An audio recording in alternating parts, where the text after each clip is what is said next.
Bang, zoom, fireworks, and here we are. My name is David Letterman. This is the Jeff Richards Show, and today I'm filling in for Jeff, and I'm interviewing a woman who, by the way, you just look like $1,000,000. You know what I'm saying? You just look like, like a fresh penny, from the 1800s. Just nice going. Way to go, and welcome. Thank you. Hi, Dave. This is a pleasant surprise. I was thinking I was going to talk to Jeff, but this is great. Well, it doesn't necessarily work like that, and the show has historically taken place in his absence. So I hope that it's okay to see me. And again, you don't have to look at me. You could just listen to the audio if you want. Oh, you don't have to. Wonderful. You don't have to look at the. Okay. You don't have to look at that. So let's get started here. I have some questions. The first thing I want to talk about is the Burrito Supreme. Have you had the Burrito Supreme at Taco Bell? So here we go. I actually am a bean burrito. That's it. I do that at Taco Bell. And I do it pretty often. I've done it after I've been sick with food poisoning from there. I went back. Now, is it a bean burrito, or is it a bean and cheese burrito with very little cheese? Because people don't seem to know the right answer. And I've been many of times saying to them, listen, I want a bean burrito. Can you give me extra cheese and extra sauce? Mm-hmm. And it doesn't always work out. A lot of times they just ignore you. Oh, 100%. I find that I get the bean burrito. I find that there's kind of cheese, whatever. I get the Diablo sauce, and there's tiny little onions in there. I've never done the Supreme. That's with the sour cream, right? That's with the sour cream, and sometimes the fault I have with the establishment is sometimes the sour cream, sometimes ends up at one end of the burrito. Sometimes it's intermittent. Yeah, I don't have patience for that. Also, don't you feel that they just give you the onions when they want? 100%. I thought, where's that little zing? Where's that zing of flavor? And then all of a sudden, I hit it, and then I have this breath, right? But sometimes I'm wondering why they were. It's just something that irritates, but at the same time irritates when you don't have them. Is that what you're trying to say? Yeah. It's one of the things that you don't want, but then if it doesn't come with it, you wish you had. I feel like that way about an onion in general. Yeah. I don't want to bite into an onion, but I need the onion for everything. In which way? Which way do you need the onion? I need the onion to make the pasta sauce right. I need the onion to give me that balance of flavor. I think it's like an underappreciated. If it had a personality, if it was walking around, then it'd be one of those things. It's the people you got to tolerate because they're important. Let's get into what you do and what makes you so special and what gives you the energy that you have. And I want to talk about your energy specifically. You have a certain energy that is just I don't know what it is. I know that you are Latina, if that means anything. You have a certain spice to you. And I've seen you do your character of your mother. You've done the impression of your mother, and there's something about her that's also that way. So tell me what is attributed to your energy and so forth. Well, I have been called Latina most of my life, actually. I'm half Sicilian, and that's where I get my loud, maybe lots of my passion from. There's one side of my family is very loud. When you enter a room, it's just everyone's talking really loud and barking and it's all love, but it's very loud. Or maybe sometimes it's anger, but it's all comes from here. And that's that part. And then both my parents are cuckoo, so in a great way. So I have learned to survive by taking the good parts of them and. So which one is? Are they both funny people, or how does it work? Yeah, they're both funny people. So my dad thinks he's very funny, so that's something. He also is he's always making friends wherever he goes. He'll make a friend in line at the bank. He'll just start talking to anyone, and That's just how my dad is. He wants to talk to everybody. Any new place he goes, if he doesn't make a friend, he's going to try. And then my mom thinks, she thinks that she said funny's in her blood, and I got it from her.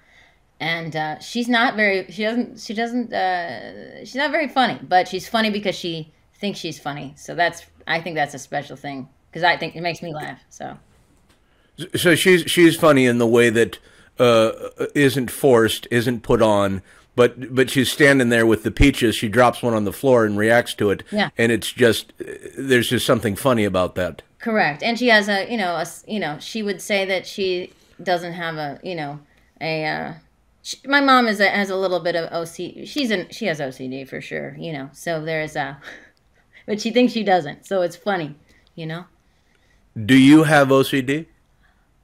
No, quite the opposite. You thought about it for you thought about it for a second. I did. I thought about it for a second about certain things, But maybe how you take certain things and they morph into something else from your parents. You think, oh, you're never going to be like that, but then you end up being like them in some way, but it's a different way. So I thought about it for a second. Have you ever been attacked by a live animal? Oh. No. Oh, no. What was the O? What was the O? I think a camel at the zoo bit my bow. Bit your bow. What does that mean? Hair. I had a bow. Oh, not a bow from an arrow. No. I had a bow in my hair. Then I could understand why he might what you know what I'm saying? Oh, of course. You know what I'm saying? Because here's a camel, just hanging out, and then all of a sudden here's an arrow, and he's probably thinking, well, what's with the arrow? Right. Let's get that out of you. I want to save your life. You know what I'm saying? Yeah. You know what I'm trying to do there? Yeah. Have you ever been attacked by a dead animal? Maybe one that I thought was dead. No, I think I've never been attacked. I feel like I'm one with the animals, maybe. No. I think the closest I've been attacked to an animal is when I went to a shelter and I saw a very peaceful dog. I went close to the dog and then it came at me. But that was my bad. I shouldn't thought before I did that. But I find this to be incredibly lucky on your part to not have had a dog, a cat, even a lizard come near you. That's just incredible luck. Oh, you know what? I'll say something about cats. I guess yes. I've been attacked by a cat. I'm not a cat person, But I feel like cats do that. They just like to bite, and I had a cat once named Maki, like a Maki roll, and she was great. She was like a little puppy. But I had to let her. Are you excited about Valentine's Day? And by the way, is it Valentine's Day or is it Valentine's Day? And which do you prefer? Well, I think it's Valentine's Day. No. Right? Tine? But a lot of people say Valentine's Day because it's the time for Valentine. Or it's the time for Valentine. Do you understand what I'm saying? And again, I'm not trying to. Yeah. I'm not trying to create this symbiotic relationship with things that don't exist, but. No, you're just I understand. Listen, I can handle it enough. There's a lot of crazy things going on right now, so I can handle a little word switch. Is what you're trying to say. I see what you're saying. It's what I'm trying to do. Do. Speaking of words, what the hell is this Wordle? Wordle? Am I saying it Wordle? Wordle. What is the Wordle thing? Oh, I don't know. I keep saying. Oh, I don't know. I actually stopped. I stopped reading the news for like 5 days, so I don't know the Wordle thing. And that has to do with the COVID Wordle some. I don't know. I just don't know what it is. It just doesn't make enough sense to me, and I've tried to figure it out. Just by looking at the different examples of Wordles, but I haven't been able to get anywhere with it. Is it a virus? What is it? No, I think it's some sort of game. Some sort of. Oh. It's got blue squares, it's got green squares, and then it's a number out of a number, and it just says Wordle, and it just doesn't make any sense to me. I don't understand it.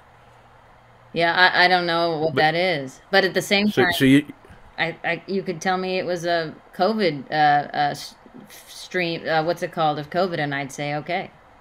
And you know what? It might very well be. I don't. I just don't know. And to guess might be a problem and a systematic a takedown of words in general and squares and all. So let's get into your life. What is your life? What does your life consist of? I know that you are a comedian. I know you're an actress. I know that you're a social influencer. Tell me about your day. My day. I wake up at around right before 6, probably, and I hear. No, I noticed you started to get into your day, and then you just kind of put your hand on your face and slumped down. Is it depressing to think about what your day consists of, or or does it tire you out just thinking about it? Why did the hand go to the face? As of recent, my husband decided to start waking up at 5 a.m. to write. So, and I'm a light sleeper, so I kind of slumped down thinking about how everything's been revolved around that 1 hour. But I'm okay. I'm okay. Yeah. Well, that's what we say to ourselves, isn't it? I'm okay. I'm okay. Yeah. I think you are okay. Yeah. Yeah. I am. And I know that you had a child. You gave birth to a child within a year. I think it had been about a year ago. Yes. Yes. I did. And how was that experience, and how has that changed you and shaped your life? Have you seen Braveheart? I sure have. So that last scene, right? And he's laying down on the plank, right? And you just don't see what's going on, right? And you just see his head, and he looks at you. He's like, that's how labor was. But here I am. Yeah. Yeah. It was quick. It was. Wait a minute. It was quick. You had a quick labor. I guess when labor counts as like the contraction, so that I guess wasn't quick. But like the actual exiting of my body part was quick. You're saying that the very end was quick. Yeah. Yeah. Mm-hmm. Yep. What about the beginning and middle? It was long. It was zombie chomps. Did you just say zombie chunks? Zombie chomps, just the Braveheart part. Oh, right. Yep. Okay, so let's get into comedy and what comedy does for you and what you do for comedy and how you arrive, because I know that your comedy is, you can be big with characters, but then you can be very, very subtle, and your acting is incredible. I just think that's why it cements your performances. And so let's just go into a basic synopsis of how you arrive at your comedy and so forth. Okay. Cool. So tell me, just coming up with an idea. When do you get ideas, and how do you know that they're ideas? When do I get ideas? For like a character, perhaps. Let's say a character. Let's just say a line in a scripture. How do you know? How do you decipher? How do you find that polarity, that magnetism, that overwhelming zenith? Okay. So I think for every character I come up with, I always want them to have to be positive, whatever it is. They could be, considered ridiculous or dumb or annoying, but they're positive in their own way. I think it's just more interesting and fun to watch. I like that. And then, like last night, I get cold, and I don't like being cold. And I start moving slow, and then my jaw starts to get all stiff, and then my thoughts are going faster than my mouth, and then then there you go. Then I have a new voice, and that is a new character or something like that, you know. And then I'm like, oh, that's I don't. I have no idea what you're talking about. Did you say that something's wrong with your throat? You're getting a tight feeling in your throat. No, no, I'm good. So should we go to the next question? But I'm just trying to say, you know, something strikes you a certain way about a thought. Uh-huh. And then you take that thought. How do you know that you have a nugget? How do you yourself, over the years, you know, when did comedy speak to you, and when did you first know that you had real ideas that were genuinely funny to people? You know, I remember doing like a made up radio station in my house when I grew up in Chicago. So I remember like doing like I listened to 104.3. That's the only station I was allowed to listen to when we were growing up. It was the oldie station. So I would mock or not mock. I would imitate that. Dick Biondi. This is 104.3, dependable channel traffic. You know, I would have and I would listen to it later and listen. You know, I always kind of thought I didn't really think of myself as.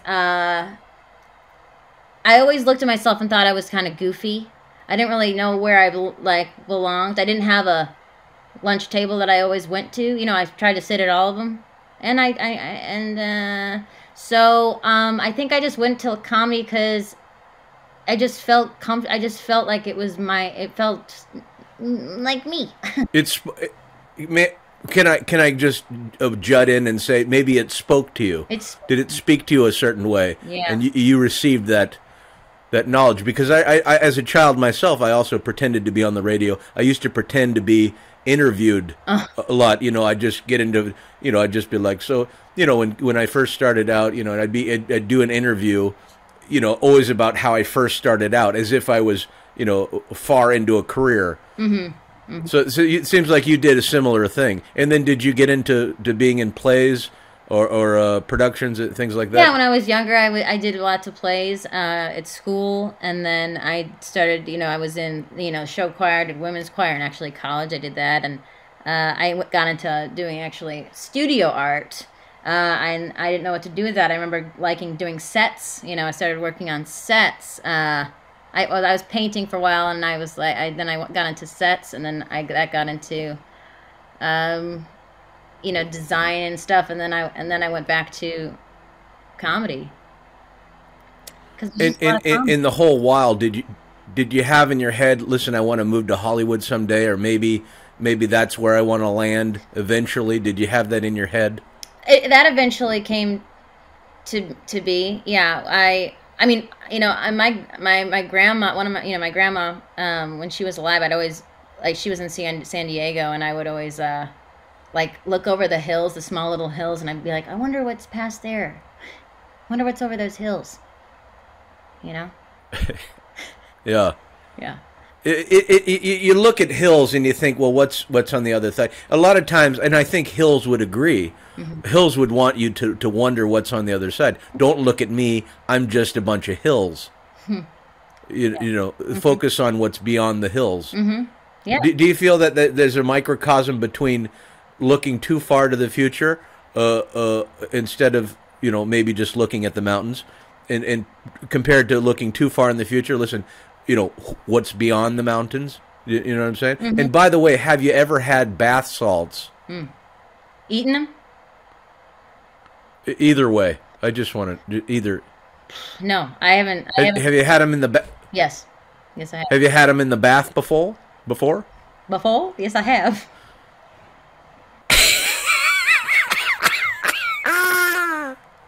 You're just a delightful woman. You're funny. You have it going on. I didn't know you're a Sicilian, and that's okay. But so wait, you didn't answer my question. Are you half Latina and half Sicilian? No, I'm half. Or you're not even Latina? I'm half. You know, we'll say French, Swiss, and then half Sicilian.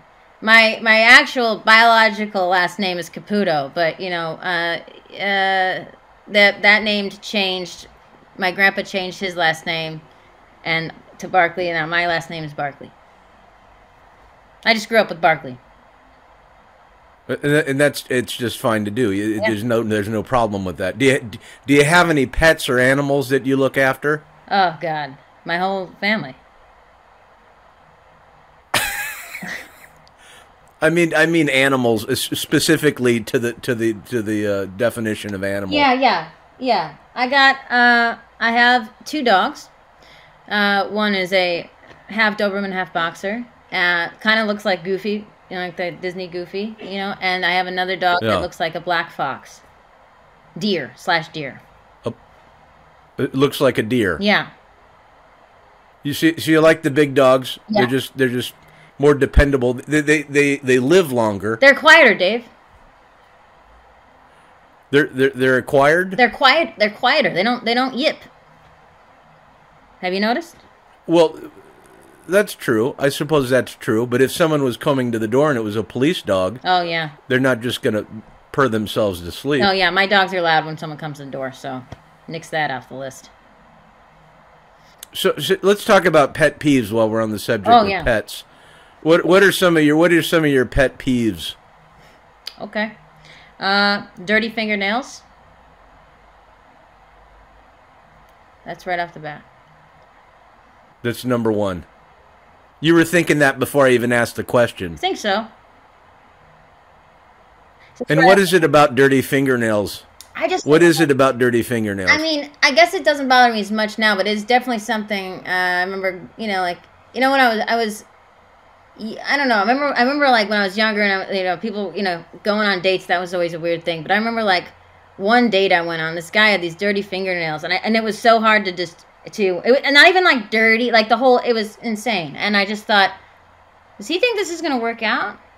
Cuz I don't want those hands anywhere near me. You know what I mean? Now, was the guy a mechanic or did he work in dirt? Was there some sort of explanation to it? If I knew, I mean, I might have been too shallow to even know what he did. He might have been a dirt guy. He could have been a dirt guy, and I feel bad. I shouldn't have said that. Is there a way to get hold of him?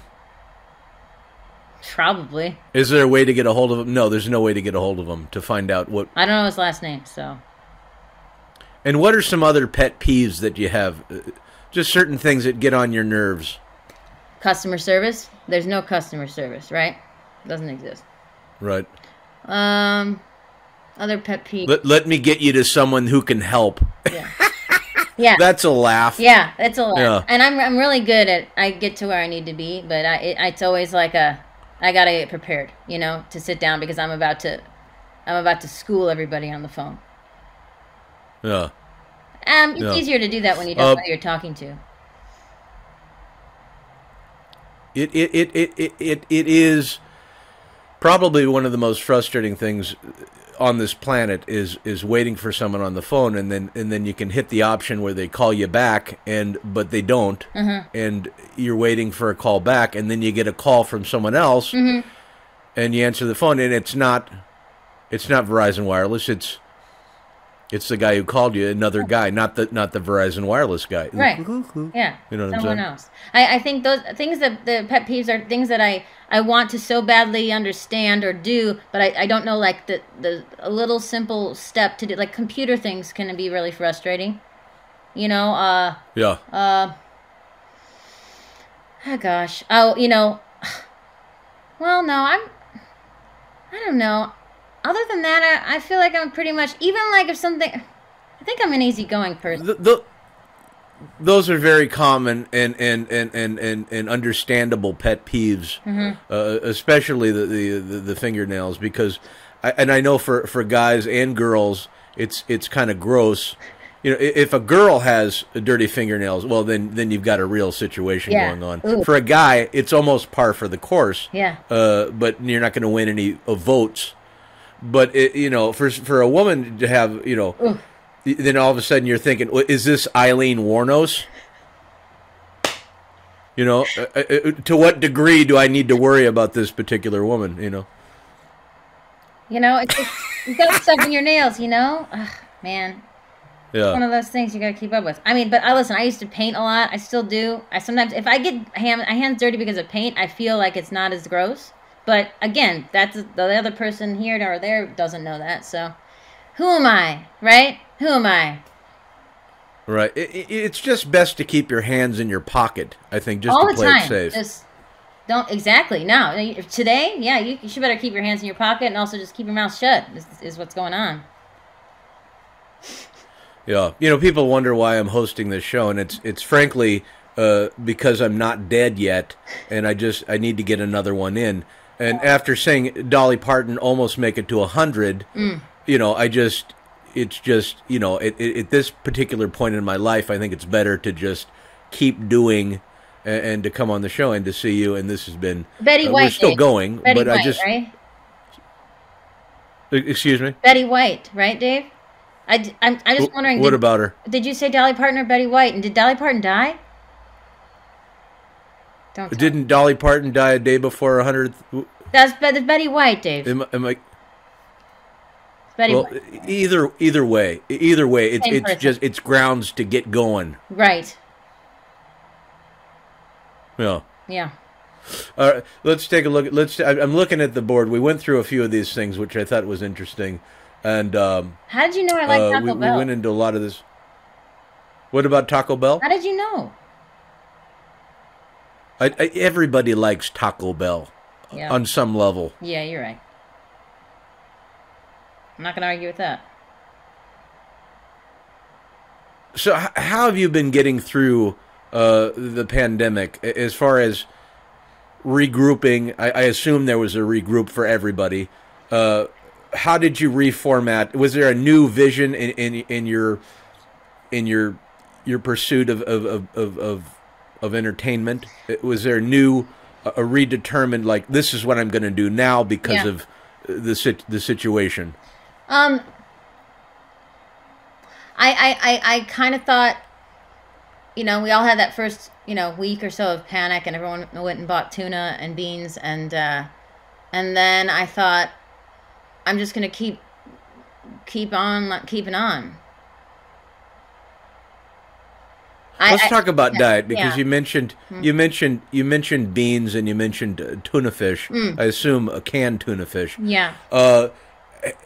And then I watched one of your videos, and you said that all you had to eat for the day was some Parmesan cheese flakes, and then I think you said you had 2 pieces of bacon. I don't remember the rest. Yes. It just seemed odd. Yeah. It just seemed like an odd.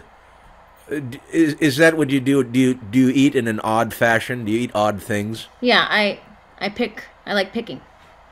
I mean, I love big meals, but I'll never rarely finish that meal unless I haven't eaten, I prefer to eat like a bird, Dave. I like to eat constantly little things. Is it because you're busy? Is it because you're shuffling around? Or, Yeah, busy and, maybe that's it. Yeah, I think that's a good point. And what about staying in shape? Do you do some walking? I walk. What exactly do you do? Oh, I go to the gym now. I go to a gym. Yeah, I go to gym in the morning. I go to the gym. I try to get to the gym like around 7, and I give it like a good 45 minutes. I do the Stairmaster. I do the row machine. I do a little and a little tricep, and do a little butt muscles and excuse me? Some butt muscles. Work on the butt. You do that? Yeah. Not too much. Not too much. I mean, sometimes I'll put the remote control in the center of my butt cheeks and just squeeze. But that's just to get the buttons going. Well, it's working something. Get it? Buttons? Buttons? Wow. What is it about Parmesan cheese flakes that just do it for you? Is it because you're Sicilian? I know. Maybe. I mean, Dave, do you know?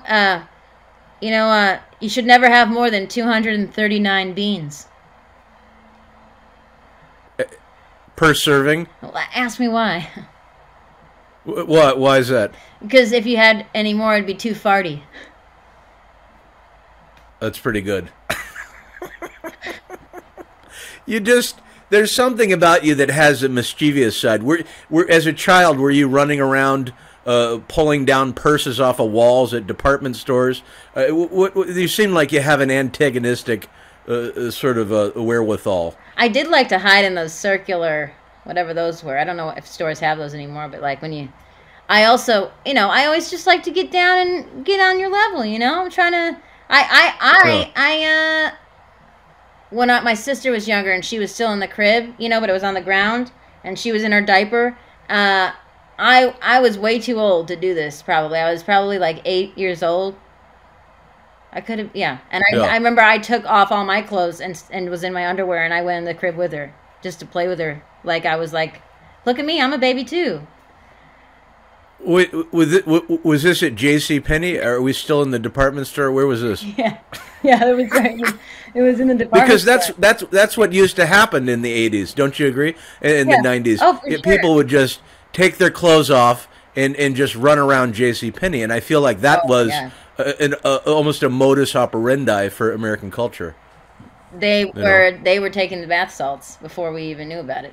That's what was happening. They were taking the bath salts. That's absolutely correct. Can you imagine how many bath salts went to waste just by being regular old bath salts? Regular old little poppers. Yeah.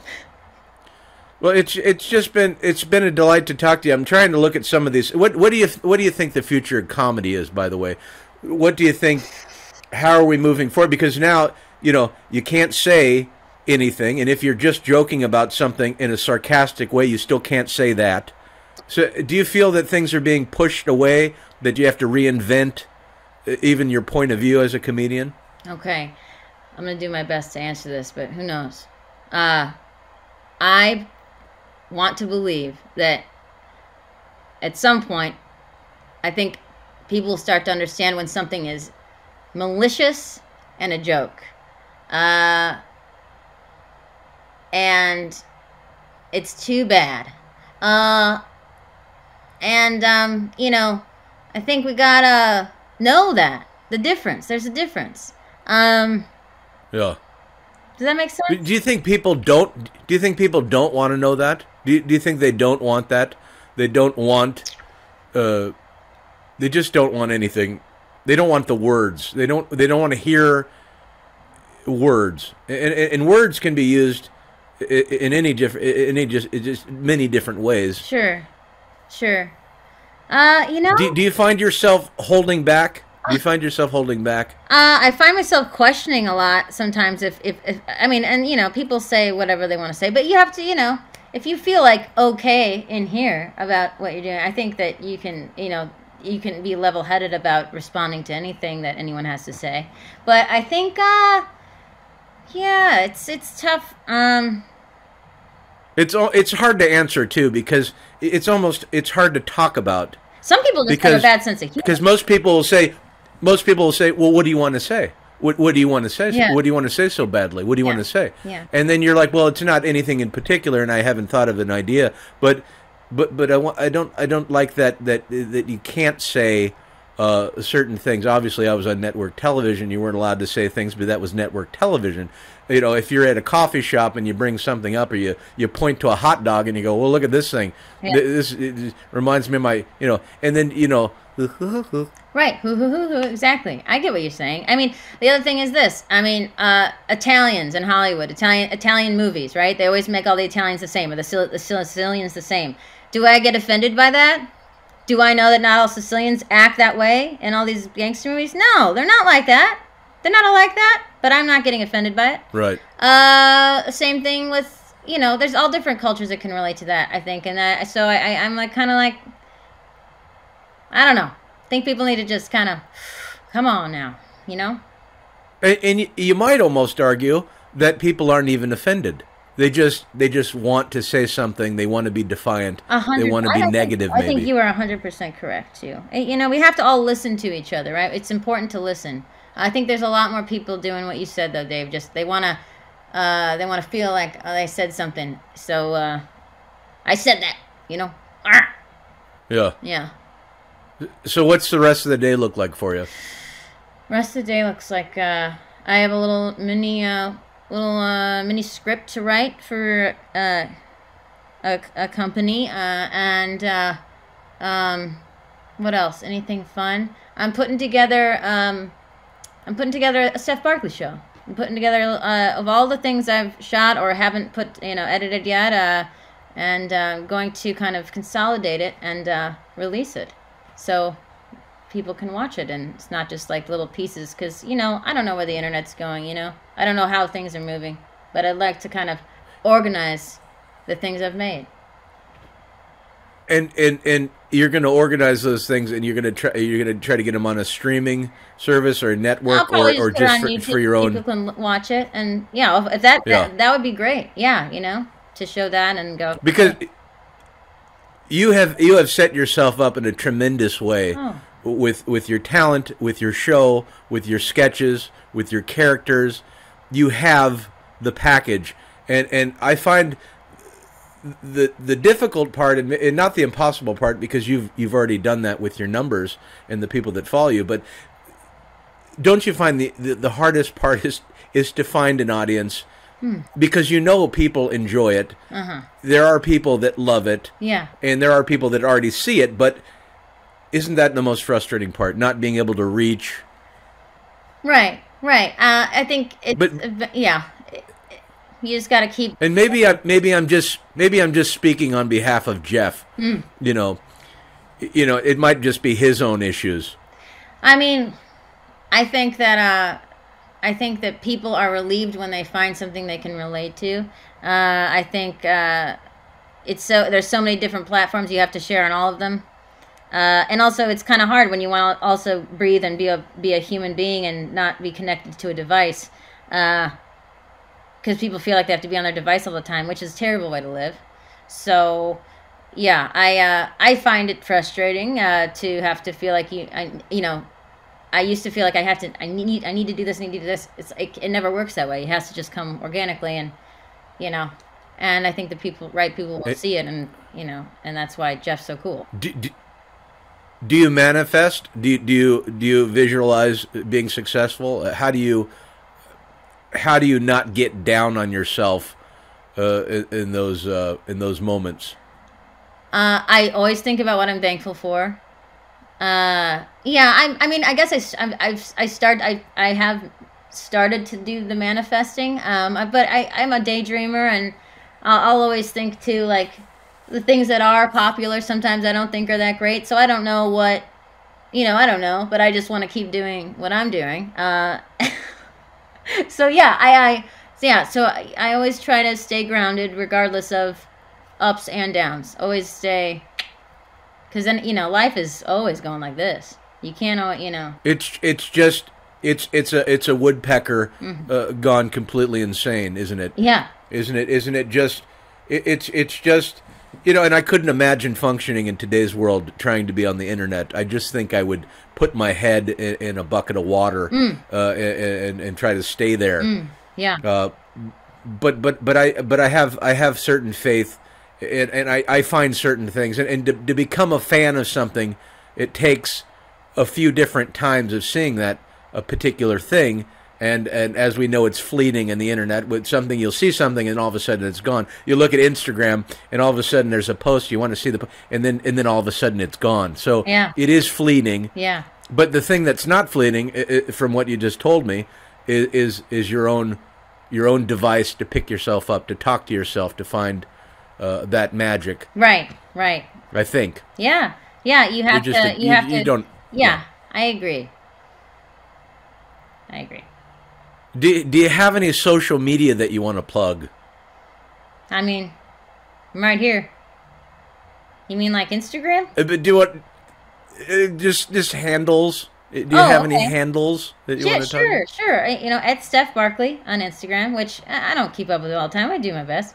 And then and YouTube is Steph Barkley also. I mean, I think you just Google it. Right, I think it's just like Steph Barks or something. But I think, I have to give everyone the benefit of the doubt that they could find it. if they wanted to find it. You know what I mean? So if people want to find you, just Google you. Just Google. Steph Barkley. Just Google. Is that what you're saying? Yeah. Here's an opportunity to say what your handles are, but you're just like, just Google me. I mean, honestly, Dave, I don't even know. So how do you tell, say, it's a handle of a YouTube? Let's see.